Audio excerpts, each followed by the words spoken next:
Hello everyone. What is the task today?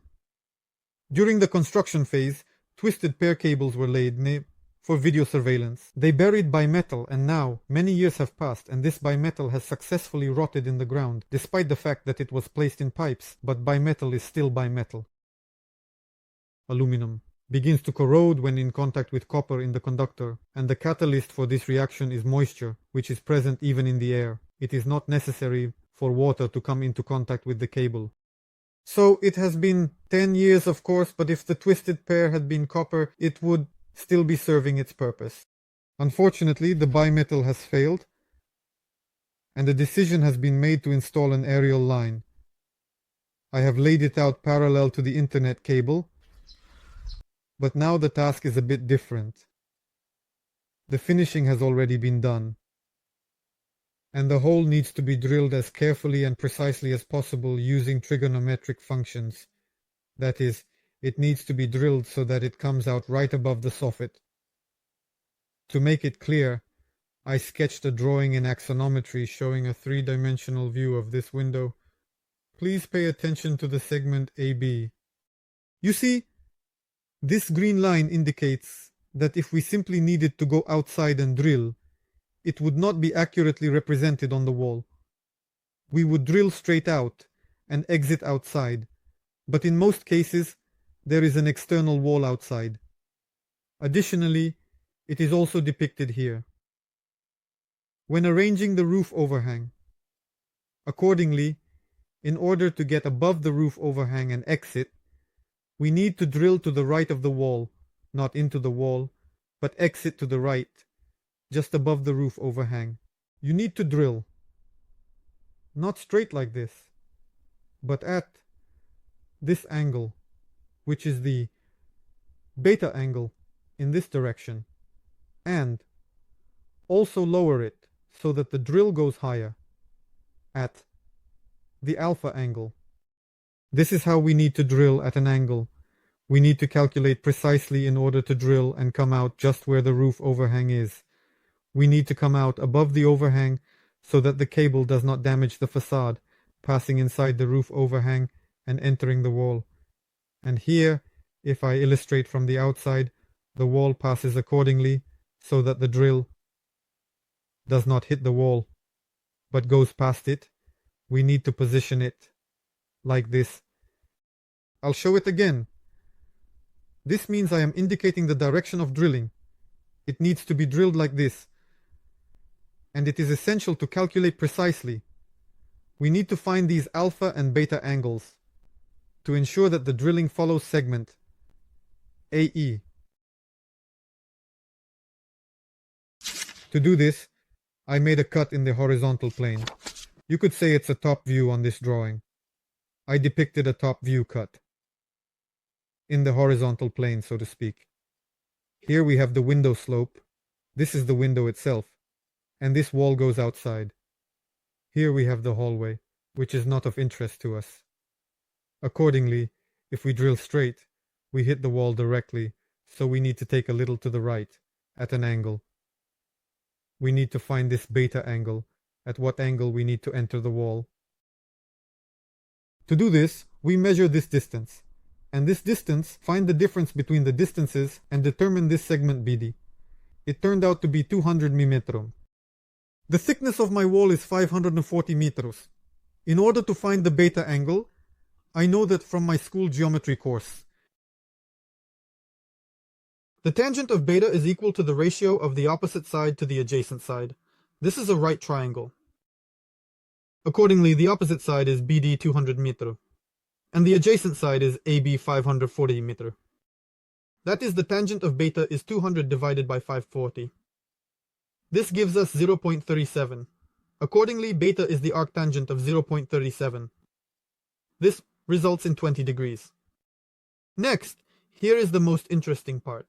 We still need to find the actual angle. The thing is, theoretical calculations are one thing, but in practice it turns out to be a bit different. We will also need to take into account the error delta beta. Why does this error occur? Look at the situation. First of all, you cannot measure the angle accurately. You simply have no way to measure the angle precisely. there will be some measurement error. In order to set the drill at this angle beta, you need to measure it somehow. It is not always possible to do this accurately. This is the first point. Additionally, there is another factor. The fact is that there are also irregularities inside the wall. For example, there might be some reinforcement, or a very strong stone here that the drill doesn't want to drill through, and it will veer a little to the side, either this way or that way. But if it goes this way, it won't be critical in this case. But in this direction, it will be critical. We'll enter this way, but in the end, we'll still gradually end up in the wall, which is generally unacceptable. I will say from experience, I have drilled many times. It is sufficient to take 10 degrees, but you can take a maximum of 15, but this is on the condition that you are allowed to increase the error in that direction. Sometimes there were situations when you couldn't really accelerate much in that direction, and you need to look for some average values. I usually take 10 degrees, and that is quite enough. Accordingly, the angle at which we need to drill is 20 degrees plus 10 degrees of error, giving us 30 degrees.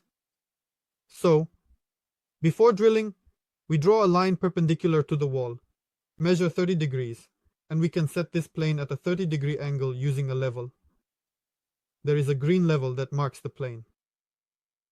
It's an amazing tool that I have. Based on this angle, we enter the wall at this angle. And that's not all. We have a similar situation with the cut of the vertical plane. Here we are looking from the side. This is the window in cross section. This is our upper slope. Here we have the ceiling. Here we have the eaves of the roof. Accordingly, we need to enter under the ceiling. And to come out right above the eaves of the roof so as not to spoil the facade, we similarly measure these distances from the slope and find the difference in distances. This will give us the opposite side. In this case, we have angle alpha. The adjacent side is the thickness of the wall, which is 540 millimeters, and we perform a similar calculation.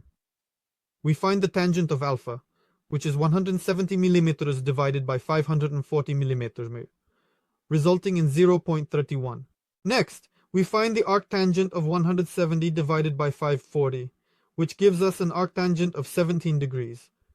Also, we must consider the error. We cannot measure precisely, no matter how hard we try. Especially in this case. If in that case we could still somehow use a level, here we will have to tie it down. The regular level is already set to the perforator or some other method, and the error of the angle that you will maintain for the entry will also be present. Similarly, 17 degrees plus an error of 10 degrees gives us 27 degrees.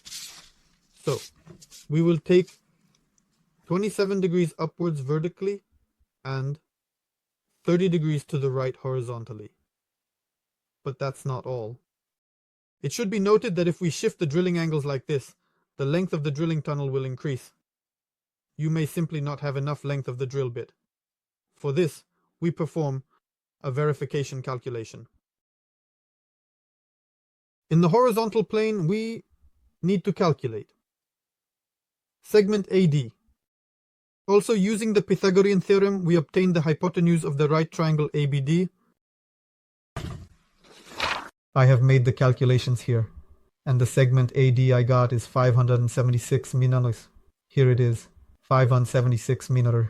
If we have a thickness of 540 millimeters, then AD is already 576 millimeters. The same applies in the vertical plane. We find the hypotenuse of triangle ADE. We have the square root of the sum of the squares of the legs AD and ED, which we also calculate, and we get 600 millimeters. This means the length of the drilling tunnel will be 600 millimeters. I have a meter drill, and that will be quite enough. In practice, I can tell you that the length of the drilling tunnel should be approximately 0.9 times the length of the drill. That is, if you have a meter drill, the length of the drilling tunnel should not exceed 900 millimeters. Don't forget about this little nuance. I got caught in this situation once. I drilled and couldn't get out. My entire drill went in, and I couldn't drill any further. Applause. How do you get out of such a situation? In that case, I used pins, tapped with a hammer, and of course, I drilled a hole from that side, but that's generally not our method. Try to avoid this situation.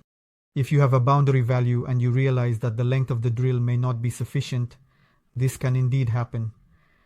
You will need to reduce the error a little, at least by about 5 degrees. But be careful, this reduction of error may cost you dearly. So in the end, let's summarize why we need to calculate all this.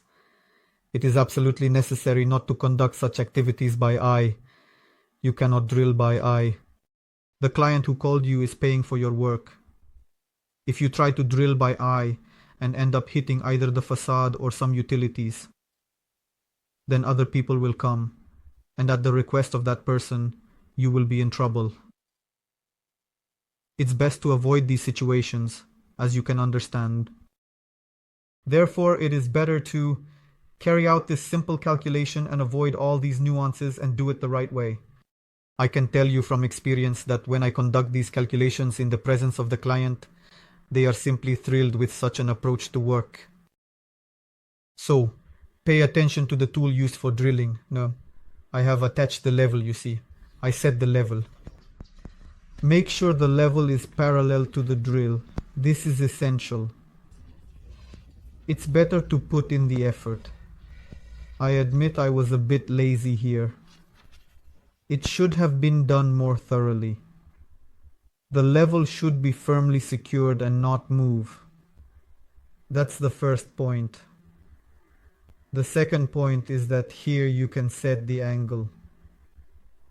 I set it to about 30 degrees, and this way you can control the drilling angle during the process. You really need to secure it properly. Using duct tape won't work, as it's not reliable. You should either wrap it with good tape or secure it firmly with something else.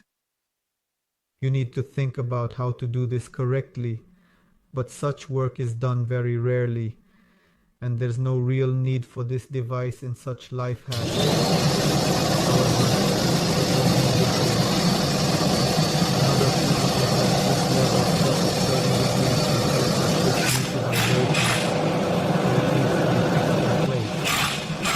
The desired drilling angle and secure it. This is the system. Here we go. The hole has come out above the sand. I can run the wire along the facade. I laid the wire over there in the distance. It's not visible at first glance, and I couldn't pull it through any other way. But overall, everything is neatly laid out. You see, no holes, and the aerial line has gone out there along with the internet, parallel to the street.